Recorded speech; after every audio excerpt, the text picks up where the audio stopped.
I lay on a table next to a roaring fire. My hands were bound, and I was surrounded by figures in black robes. The beautiful young woman who looked like she was still in her teens approached me holding a nasty-looking knife encrusted with jewels. "Please don't do this," I said. She flashed a wicked grin and raised the knife over me, holding her breath for a moment before she plunged it toward my chest. 12 hours earlier, I'd never been a big fan of trucks. Why I drove one for a living was beyond me. I think it started out like so many other things. You just think you'll do it for a while, and the next thing you know, 10 years have passed, and you're still doing the same thing. If this story was just about letting time slip away because I was too scared or too complacent to make a change, this would be a very boring story indeed. But it's not. There are many people who see things they shouldn't, or more to the point, who see things they wish they hadn't. Most of these people make a choice to bury the forbidden memory deep in their subconscious and never think of it again. They cope through any number of methods, including drugs, alcohol, or other means. If they can't cope with it, they leave a note, a grieving family, and a lot of questions. One of the reasons they choose not to tell anyone about their experience is being labeled. Crackpot, conspiracy theorist, lunatic, those are some of the nicer things these unfortunate souls get called. Then there's the censoring and blacklisting. Oh, it's all very subtle, so as not to be discovered. But that doesn't make it any less real. My story started on a bright, sunny day when it seemed like nothing could possibly go wrong. That should have been my first clue. But how could I have expected any less? Driving down the country road with the window down, the sun shining, a balmy 80 degrees outside, the music blaring from the radio as I sang along, desperately trying to stay in key. The fields were full of vegetables in their prime, growing cycle. It was like everything was perfect for that one moment. I just wish that moment could have lasted. When my front passenger's side tire blew, my good feelings were shattered. I went 10 rounds with the steering wheel trying to keep the truck on the road, but it was futile. Finally, having no other option, I yanked the wheel hard toward the left. It teetered on the edge of balance for a moment before the wheel bit into the asphalt. Going 55 when the wheel dug and was catastrophic. The truck suddenly turned into a gymnast doing a routine on the mat. Fortunately, I had already delivered my parts for the day. If not, I would have worried about a drive shaft or a transmission flying through the plywood wall that separates the cab from the back of the box truck and turning me into a bloody pancake. I think I had enough to worry about as the truck flew through the air, taking me with it. Everything seemed to move in slow motion as the truck's momentum turned it sideways and started it rolling. I had no idea how many times it flipped. I just knew how hard I was praying and how tightly I gripped the steering wheel. When it finally stopped and settled, the truck was sitting back on its wheels. I thank God for small favors and for keeping me safe. I won't say I went unhurt. When you're flipping through the air, everything in the cab becomes a missile. I got hit by my water bottle, my bag of potato chips, my phone, even my lunchbox tagged me a couple of times. I was sure I would have bruises when I got home. After the truck settled, I turned off the engine, unbuckled my seat belt, and slowly climbed out of the cab. My first few steps were tentative, making sure everything worked and nothing was broken. After I stretched and felt around for injuries, I took a slow lap around the truck. 3 of the 4 tires were flat, with the rear driver's side being the only holdout. There was dripping coming from underneath that seemed like different liquids mixed together. I decided it would be a good idea to get whatever I was going to salvage out of the cab quickly, just in case one of those liquids happened to be gasoline. I grabbed everything I could and went down the road 50 yards or so before setting the armful of stuff down on the berm.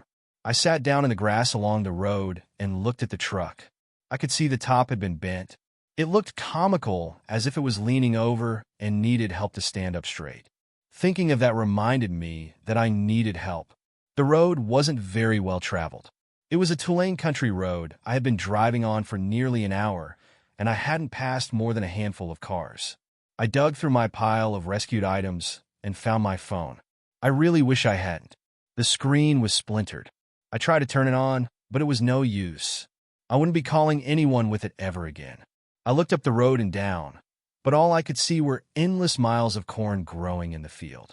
I hadn't seen a house for a while, so I decided I would walk in the direction I had been going. I gathered what was useful and stowed it in my pockets. The rest went in my lunchbox, and off I went looking every bit like a kid walking home from school. The walk worked the stiffness out of my limbs and revealed whatever injuries I had were minor. It had been 20 minutes, and I was beginning to wonder if anyone lived on this road when out of nowhere a house appeared. It looked old and run down, but it was better than nothing. I turned up the long driveway, hoping the residents were friendly and I wasn't about to have my torso redecorated with buckshot. Just then I passed a "No Trespassing" sign nailed to a tree beside the driveway. I hesitated and considered turning back to look for the next house when I saw a man coming towards me on a tractor.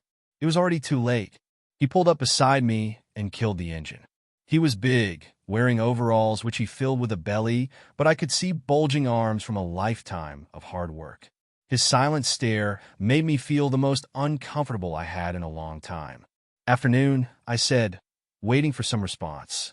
He continued staring as if I were some alien being that had wandered onto his property. "I had a little accident back the road a couple of miles, and I was wondering if I could use your phone to call a tow truck." He leaned over and spit off the side of the tractor. "That's so?" he said. "Yeah, unfortunately," I said. "A tire blew out on me, and I lost control." "Huh," he said. He eyed me up and down, making me feel more than a little uncomfortable, then started the tractor and turned it back toward the house without a word. Since I was still alive and hadn't heard any banjos playing, I decided this was his idea of a yes. I followed along behind the tractor as we headed toward the house. Not once did he look back to see if I was following. When he got to the front of the house, he yelled inside, "Darlene!" Immediately, an overweight, middle-aged woman appeared in the doorway, wearing a ragged dress with an apron over it. "This fella says he was in an accident down the road and needs to call a tow truck," the man said. "But the phone," she started but was instantly silenced by a glare from the man. She hung her head. "She'll show you where the phone is," the man told me. She stepped inside and held the door open for me to follow. The inside of the house was a stark contrast to the outside.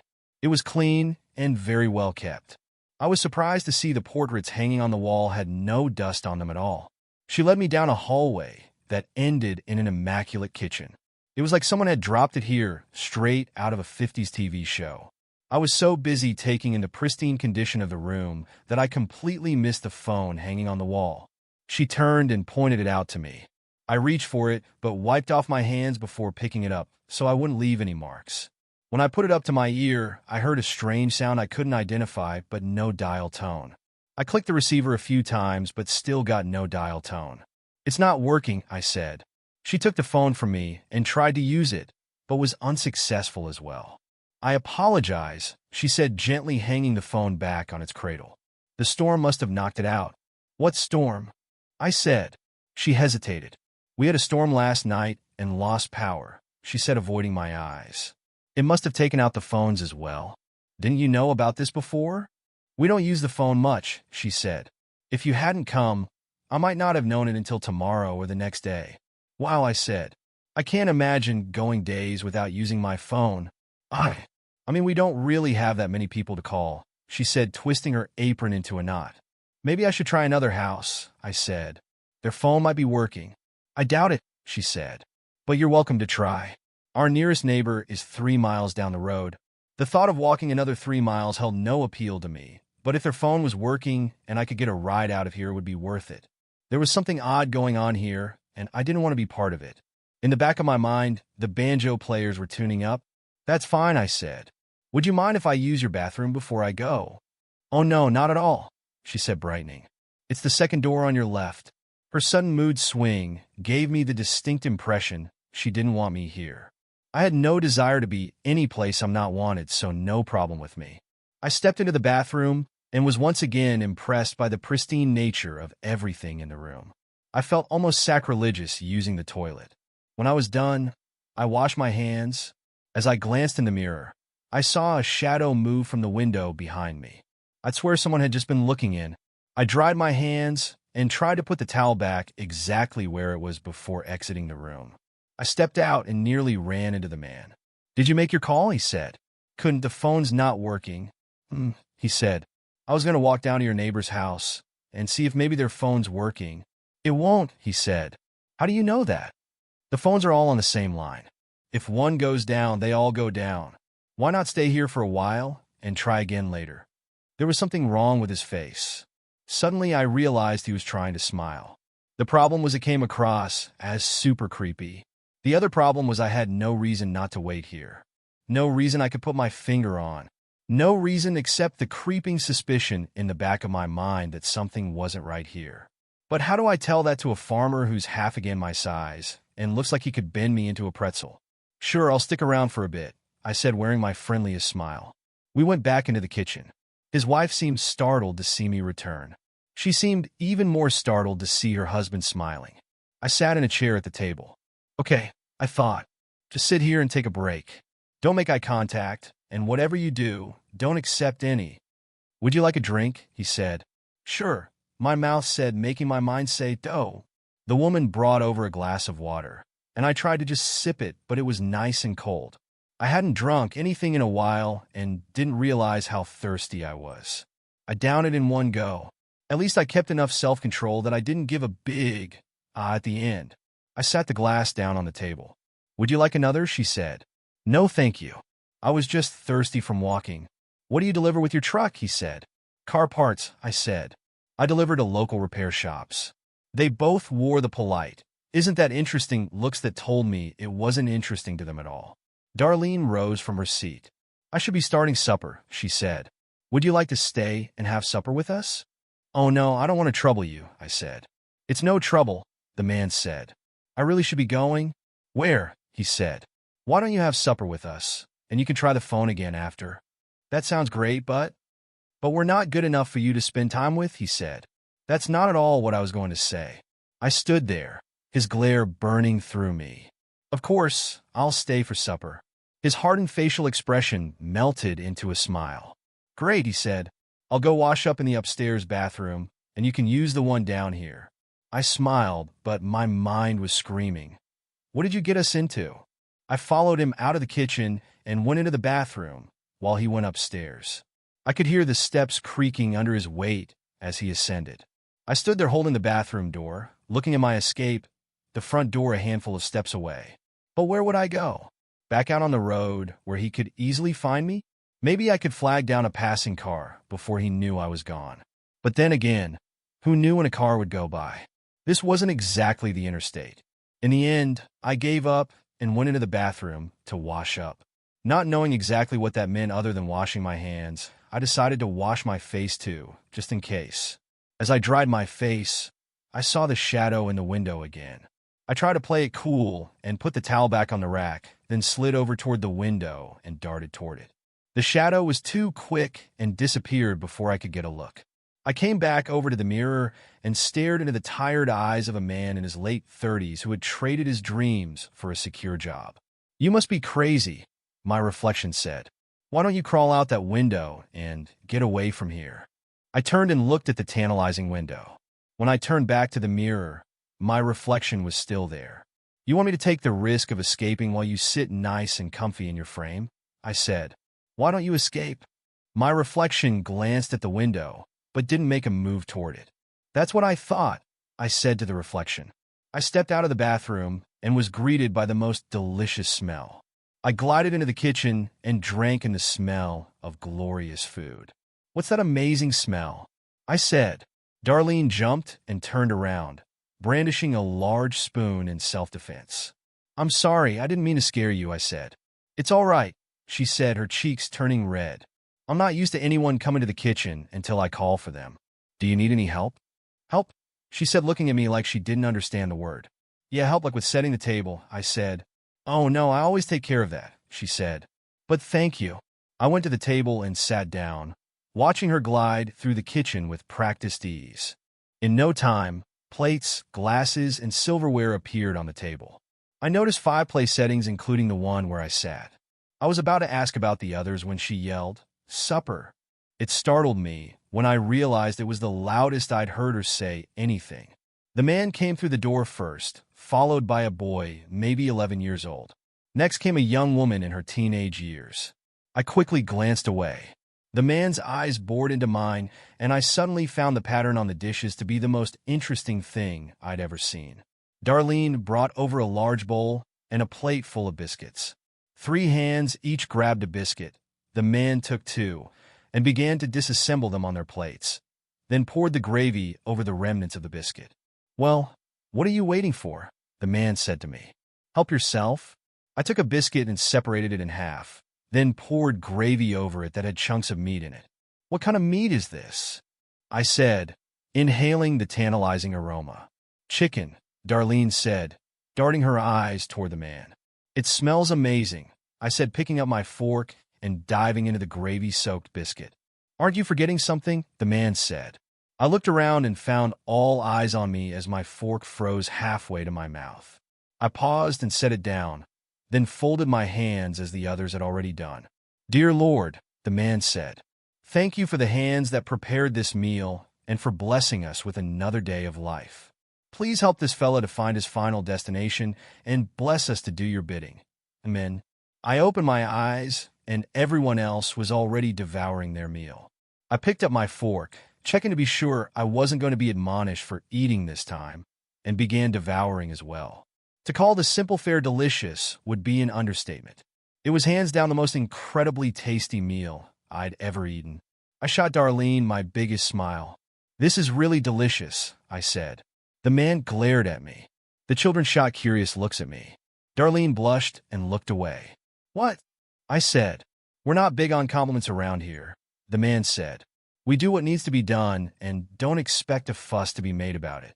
"Oh, sorry," I said, unsure if I was really being made to apologize for complimenting someone. The man grunted, and everyone went back to eating. I kept my eyes on my plate to avoid any further mistakes. When my plate was empty, I looked at the 2 remaining biscuits. "You can have another if you want," the man said. "Only if no one else wants it," I said. The man looked around the table. "It's still on the plate, ain't it?" "Yes." "Then nobody else wants it." I tentatively reached for the delectable lump of dough, waiting to see if anyone would change their mind. When no one did, I pulled it apart and doused it in the golden gravy. Within 2 minutes it was gone. I sat back, feeling satisfied as Darlene cleared the table and did the dishes. I considered offering to help, but after the compliment speech, I was pretty sure that wouldn't go over very well. "Do you mind if I try the phone again?" I said. The man gave me a dismissive wave, which I took for yes, and I left the table only to be disappointed by the continued lack of a dial tone. "Still no luck?" the man said. "Nope." "Why don't you stay here for the night?" he said. "Oh no," I said. "I couldn't impose on you like that." "It's not imposing," he said. "We have a spare room." "I couldn't really?" "Okay, how about this?" he said. "You stay the night. If the phone doesn't work in the morning, I'll drive you home. You do that." He smiled. "Absolutely. How can I refuse?" I said. "Great. I'll show you to your room." I followed him up the stairs to the end of a long hallway. There were 3 doors on the left-hand side and 2 doors on the right. We went to the last door on the left and into a beautiful bedroom. "Wow, this is amazing," I said. He looked around. "It's just a room," he said. "If you need to use the bathroom, it's across the hall." "Thank you very much," I said, holding out my hand. He grabbed it and shook it with a wide smile. "My pleasure."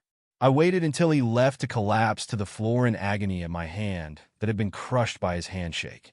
The funny thing was I didn't think he was trying to hurt me. It was just his natural strength. I made a mental note to never anger this man. I set my lunchbox of belongings I'd brought from the truck on the bed and started going through them. I pulled out the small flashlight and set it on the nightstand. Next was the keychain-size can of pepper spray. I looked at it for a moment, then stuck it in my pants pocket. I stuck the multi-tool in my pocket as well, then set the rest, mainly consisting of snacks, in the drawer. I wandered over to the window and looked out. It must have faced the back of the house, because all I could see was a barn and a lot of field. The boy and the man were out there busying themselves with chopping firewood and throwing it on a pile. I didn't think too much of it since it was July and winter would be here soon enough. The sun was almost down, and with it my last thoughts of going back to the truck or trying to walk to another house. I'd heard stories about things that roamed the countryside in the dark. I'd seen my share of them and knew they were nothing to be trifled with. This place was nice, and the people were friendly, in their own quirky way. I decided to go to the bathroom and get ready for bed. I opened my door and almost ran into the girl as she was reaching for the bathroom door. "Sorry," I said. "Would you like to go first?" she said, looking down. "No, you go ahead." She looked at me for a moment and grinned. I backed into my room and closed the door. I searched the room looking for anything to entertain me. There was no TV, no radio, nothing to distract me. In desperation, I opened a drawer and a Bible stared back at me. I shrugged. Maybe the good book will help me keep my mind off bad things. I flipped it open, stopped on a random page, and read James 1 verses 14 and 15. 14, but each person is tempted when they are dragged away by their own evil desire and enticed. 15, then, after desire has conceived, it gives birth to sin, and sin, when it is full grown, gives birth to death. Great, I thought, slamming the book closed and tossing it back in the drawer. Just then there was a light tapping at the door. I went to it and opened it only to find the girl standing there just inches from me. "I'm done if you'd like to use the bathroom now," she said. "Thank you," I said. I darted across the hall and shut the door. 5 minutes later, I opened the door to go back to my room, but found the way blocked by the man. He stared down at me. "Enjoying yourself?" he said. "I'm sorry," I said, starting to sweat. "Is the room okay? Are you enjoying yourself?" "Oh yes, very much, thank you." He smiled and nodded, then stepped into the bathroom and closed the door. I glanced down the hallway, and there stood Darlene. She saw me and stopped, then went in her bedroom. I turned and went into my room, closed the door, and tried to shake off this eerie feeling that no one wanted me here, but they were all pretending they did. I laid down in the comfortable bed, leaving my clothes on. I'm not really sure why, I just didn't feel right taking them off. It didn't take long for me to drift off to sleep, hoping the morning would come soon and I would be out of here. I don't know what woke me, but the room was dark when I opened my eyes. There was moonlight beaming in from the windows, bathing the room in a pale glow. I sat up and looked outside to see a roaring fire in the backyard. I tried to get up and look, but someone was standing in my way. It was Darlene. She was standing beside the bed, staring at me. "Is everything okay?" I said hesitantly. She didn't answer, just stared at me blankly as if she were sleepwalking. I went to the other side of the bed, but someone was there too. It was the girl. She also was staring at me with a blank look. I tried to slide to the end of the bed, but the man and the boy were standing there staring as well. They were all dressed in black robes. I backed up until my back was against the headboard. "What is this?" I said, my eyes darting back and forth from one person to the next. No one answered. It was eerily silent. I was hard-pressed to hear if they were even breathing. My heart was beating so loud. I had a sudden flashback to a zombie movie where this same thing happened right before they ate the person. My mind was reeling. I was in full panic mode. I had no idea what they wanted, but I was sure it wasn't good. I thought about making a break for it, but they had me surrounded.